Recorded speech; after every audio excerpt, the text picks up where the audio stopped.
वो हम लोग समझते हैं कि आजकल लोगों में एक भूत सवार हो गया है किस चीज का, आईएएस बनने का, आईपीएस बनने का, यूपीएससी क्रैक करने का। वो इसलिए क्योंकि इसका पावर जो होता है बहुत ज्यादा होता है, भौकाल होता है, भौकाल। ठीक है, तो हम लोग समझते हैं कि नौकरियां जो होती है, ठीक है, वो बहुत तरह के होता है। ठीक है, कोई सेंट्रल जॉब होता है यानी केंद्रीय सेवा होता है, राज्य सरकार का सेवा होता है, अखिल भारतीय सेवा होता है। क्यों इस मतलब ऑल इंडिया सर्विसेज को वो हिंदी में बोला जाता है अखिल भारतीय सेवा, क्यों इसको इतना महत्व दिया जाता है? क्यों लोग आईएएस बनने के लिए, आईपीएस बनने के लिए अपना पूरा लगभग 25-30 साल का जीवन जो है क्या कर देता है, त्याग कर देता है उसको बनने के लिए? ठीक है, हम लोग समझते हैं इसके बारे में। नौकरियां जो होती है भारत में वो 3 तरीके का होता है। ठीक है, पहला है जो जिसका सबसे ज्यादा पावरफुल नौकरियां है वो है ऑल इंडिया सर्विसेज। उसका क्या नाम है? All India services. ठीक है, इसमें ओनली 3 ही नौकरियां आती है। ठीक है, IAS, IAS, IPS and IFS. IAS का मतलब हो गया इंडियन एडमिनिस्ट्रेशन सर्विस, आईपीएस का मतलब होता है इंडियन पुलिस सर्विस, और आईएफएस का मतलब इसमें 2 चीज आ जाता है, एक आता है इंडियन फॉरेस्ट सर्विस और एक आता है इंडियन फॉरेनर सर्विस। तो हम इंडियन फॉरेनर सर्विस का बात नहीं कर रहे, भारतीय विदेश सेवा का हम लोग बात नहीं कर रहे, हम बात कर रहे हैं आईएफएस में भारतीय वन सेवा, इंडियन फॉरेस्ट सर्विस। ठीक है, दूसरा आईपीएस, ठीक है, भारतीय पुलिस सर्विस, तीसरा है इंडियन एडमिनिस्ट्रेशन सर्विस, भारतीय प्रशासनिक सेवा। ठीक है, बहुत ज्यादा पावरफुल होता है, बहुत ज्यादा। ठीक है, आईएएस का तो मत पूछो, इतना पावर होता है, अथाह पावर जिसको बोला जाता है, अथाह। ठीक है, अब समझते हैं ये तीनों बनने के लिए आपको किस एग्जाम को देना पड़ता है बाबू? यूपीएससी। किसका? यूपीएससी। यूपीएससी का फुल फॉर्म क्या होता है? Union public service commission. Union public service commission, जिसको हम लोग शॉर्ट में क्या बोलते हैं? यूपीएससी बोलते हैं। इसका एक चेयरमैन होता है और बाकी मेंबर होते हैं जो इंटरव्यू लेते हैं। ठीक है, सारा एग्जाम का प्रिपरेशन क्या करते हैं, तैयारी करते हैं कि कैसे एग्जाम लिया जाए, कैसे एग्जाम को कंडक्ट कराया जाए। ठीक है, कितने वैकेंसी निकाले जाए। ठीक है, ये सरकार की, केंद्र सरकार के परामर्श से ये लोग क्या करते हैं, ठीक है, वैकेंसी जो होते हैं उसको निकालते हैं। ठीक है, अब आगे हम लोग देखते हैं अखिल भारतीय सेवा जो है, भारत सरकार का जो सेवा है उसका नाम है अखिल भारतीय सेवा। ठीक है, 3 तरीके का यहाँ पे लिखा हुआ है, अखिल भारतीय सेवा, केंद्रीय सेवा और राज्य सेवा। इसमें से सबसे ज्यादा जो पावरफुल जॉब है ना वो है अखिल भारतीय सेवा। इसमें बस 3 ही जॉब आते हैं, आईएएस, आईपीएस, आईएफएस। ठीक है, इसमें क्या होता है, ठीक है, समझिएगा कि इसका जो नियुक्ति है, ठीक है, इसका अपॉइंटमेंट कौन करता है? आईएएस, आईपीएस और आईएफएस का अपॉइंटमेंट, यानी इसका नियुक्ति कौन करता है, अपॉइंट कौन करता है? अपॉइंट जो है इसको केंद्र सरकार करता है, सेंट्रल गवर्नमेंट। सेंट्रल गवर्नमेंट इसको क्या करता है? अपॉइंट करता है। ट्रेनिंग भी कौन देता है? सेंट्रल गवर्नमेंट ही देता है। लेकिन एक बात ध्यान रखिएगा कि इसको अपॉइंट कौन किया? Central government. ट्रेनिंग कौन दिया? Central government. लेकिन ये फिर जब चुन लेता है आईएएस, आईपीएस और आईएफएस के, उसके बाद ये जो है कैडर डिसाइड करता है। कैडर का मतलब होता है कि कौन से राज्य में इसको क्या किया जाए, इस आईएएस को या आईपीएस को क्या किया जाए, भेजा जाए। ठीक है, कैडर का मतलब वही होता है कि राज्य को डिसाइड किया जाता है। मान लीजिए हम लोग बिहार से हैं तो बिहार में कोई आईपीएस या आईएएस जो है बन करके आया, यानी उसको कौन सा कैडर मिला? बिहार मिला। कोई चला गया यूपी में, कोई महाराष्ट्र में, कोई तमिलनाडु में। इसी तरीके से कैडर अलाउट होता है। ठीक है, अब कैडर अलाउट हो गया, बताइए ना, जॉब इसको दिया कौन? केंद्र सरकार। ठीक है, ट्रेनिंग कौन दिया? केंद्र सरकार। अब ये भेज कहाँ दिया? राज्य के पास भेज दिया, किसी न किसी राज्य के पास, चाहे कोई राज्य हो, बिहार हो, उत्तर प्रदेश हो, तमिलनाडु हो, तेलंगाना हो, कोई भी राज्य हो। ठीक है, यानी इसका कहना है कि हम जो है आपको क्या करेंगे?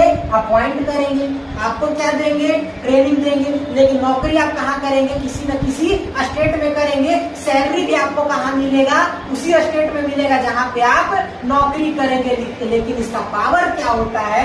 इसका पावर ये होता है कि अगर इससे कोई गलतियां हो जाए, ठीक है, या ये किसी तरीके का इस पर करप्शन का इल्जाम लग जाए, तो राज्य सरकार यानी स्टेट गवर्नमेंट इसको क्या कर सकता है, सस्पेंड कर सकता है, लेकिन हमेशा के लिए इसको हटा नहीं सकता है। सस्पेंड कर सकता है 1 महीना 2 महीना या 3 महीना के लिए, जो भी हो सस्पेंड कर सकता है कुछ समय के लिए, हमेशा के लिए हटा नहीं सकता है। हमेशा के लिए हटाने का जो रूल है वो कौन हटा सकता है, आईएएस या आईपीएस या आईएफएस को कौन सकता है, यानी टर्मिनेट कौन कर सकता है, केंद्र सरकार। स्टेट गवर्नमेंट जो है टर्मिनेट नहीं कर सकता है, स्टेट गवर्नमेंट ओनली सस्पेंड कर सकता है कुछ समय के लिए, ठीक है।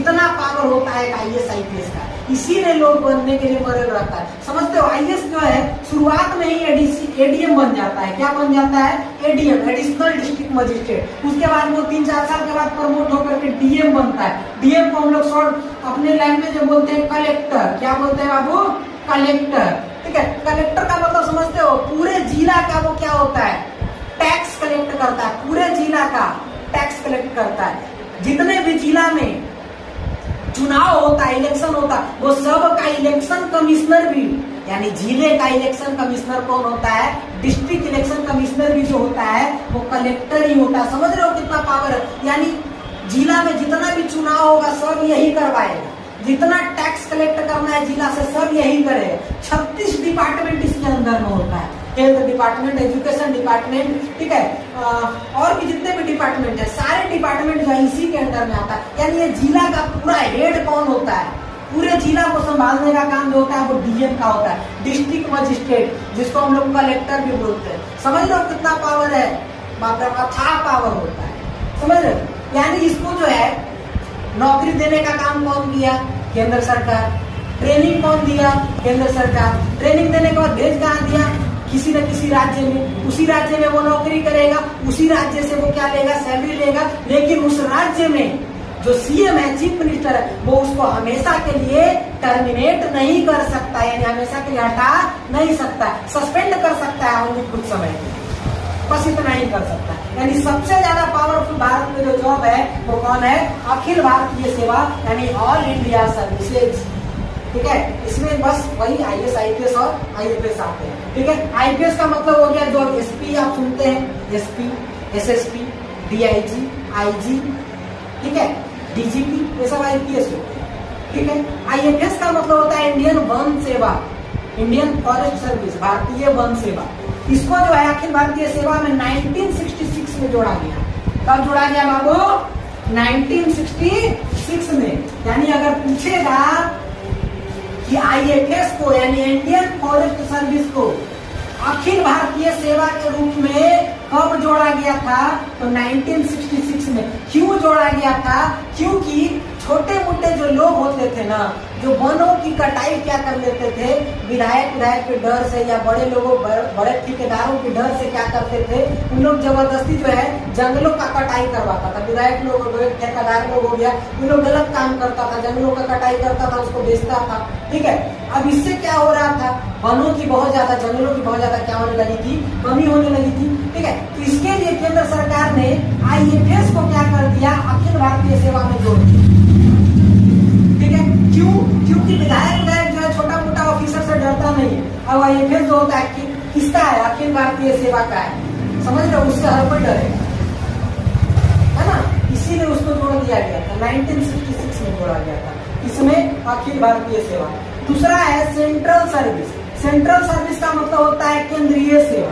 केंद्रीय सेवा में क्या होता है, ठीक है, कि सेंट्रल गवर्नमेंट यानी केंद्र सरकार आपको क्या करेगा, नियुक्ति करेगा, यानी अपॉइंट करेगा, ठीक है। ट्रेनिंग भी कौन देगा, सेंट्रल गवर्नमेंट ही देगा, और नौकरी भी आप किसके अंडर में करेंगे, सेंट्रल गवर्नमेंट में ही करेंगे, सेंट्रल गवर्नमेंट के ही अंडर में करेंगे। जैसे इनकम टैक्स का इंस्पेक्टर हो गया, इनकम टैक्स का इंस्पेक्टर हो गया, एक्साइज इंस्पेक्टर हो गया, ठीक है, और भी जितना रेलवे डिपार्टमेंट हो गया, ये सब किसमें आता है, केंद्रीय सेवा में आता है। यानी दूसरा पावरफुल जॉब कौन है, केंद्रीय सेवा, ठीक है। इसमें आ जाता है आपका Indian forest service. Indian forest service में जो होता है यूपीएससी के थ्रू ही लोग निकालते हैं, जो भारत के लिए कहाँ में काम करते हैं, दूसरे देशों में राजदूत के रूप में, यानी एम्बेसडर के रूप में काम करते हैं।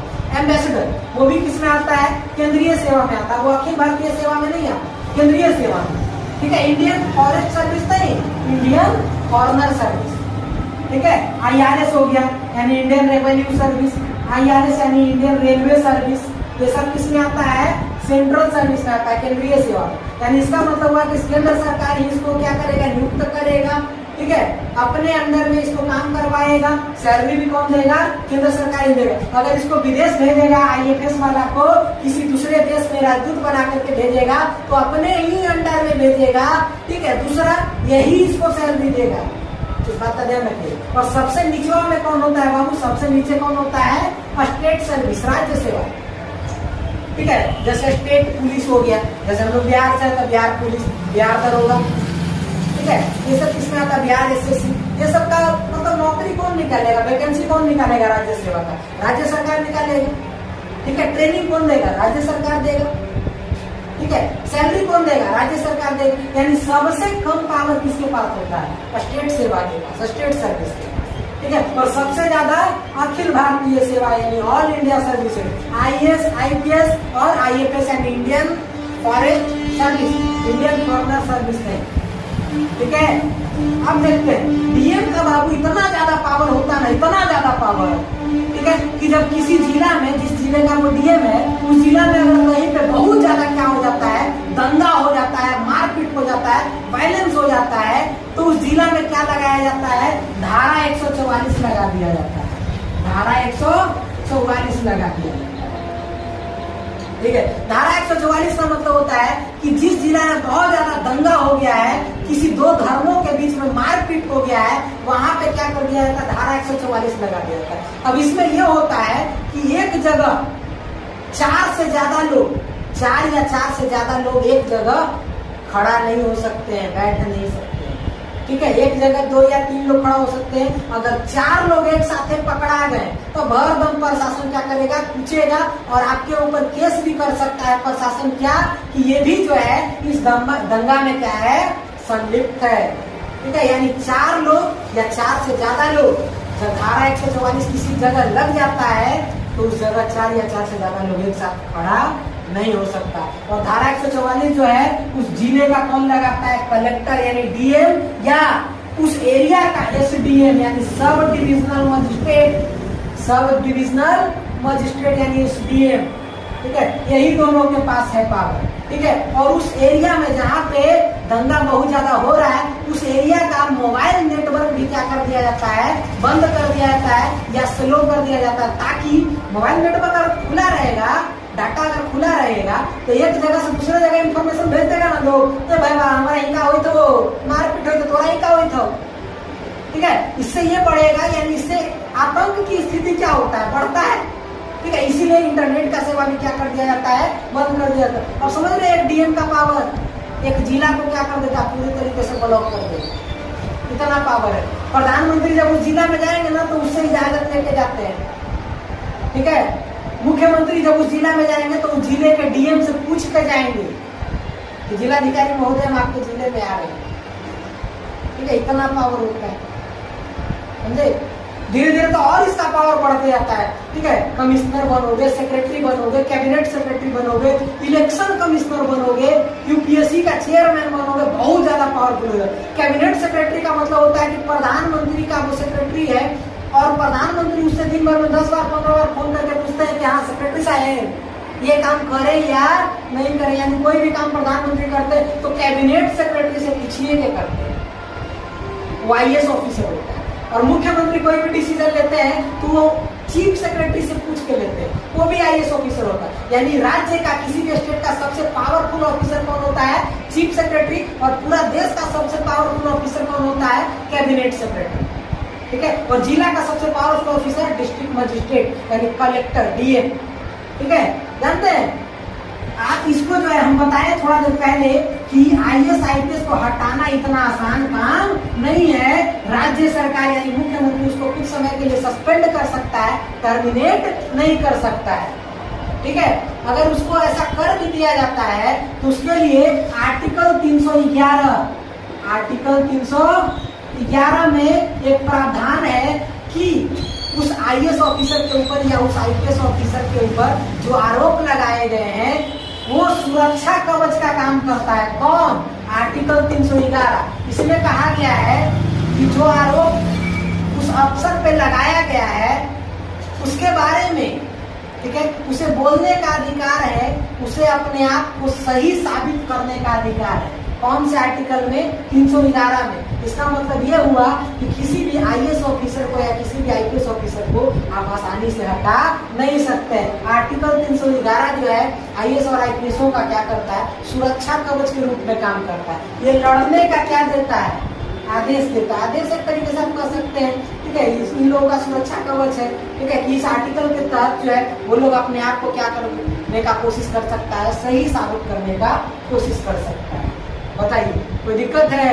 ठीक है, यानी लोग आजकल क्यों पगलाया हुआ है? ये सब बनने के लिए समझ में आया आप लोग को? ठीक है, हर कोई जगह दिल टूट रहा है ना, चाह रहा है कि हमारी आईपीएस बन जाए, आईएएस बन जाए। लड़की से प्यार मोहब्बत करेगा, उसके बाद दिल टूटेगा तो कहेगा तो हम कलेक्टर बन के, वो क्या बन के गए? कलेक्टर बन के आएंगे, एसपी बन के आएंगे। इतना आसान है? बहुत जबरदस्त पढ़ाई करना पड़ता है इसके लिए, हर सब्जेक्ट का नॉलेज होना चाहिए एकदम गहराई से पूरा, ठीक है। पावर बहुत होता है, और पावर बहुत आपको मिल रहा है, इसका मतलब आपको उसके लिए बहुत गहन अध्ययन करना पड़ेगा, बहुत अच्छे से पढ़ाई करना, ठीक है। ठीक है, आज के लिए इतना ही।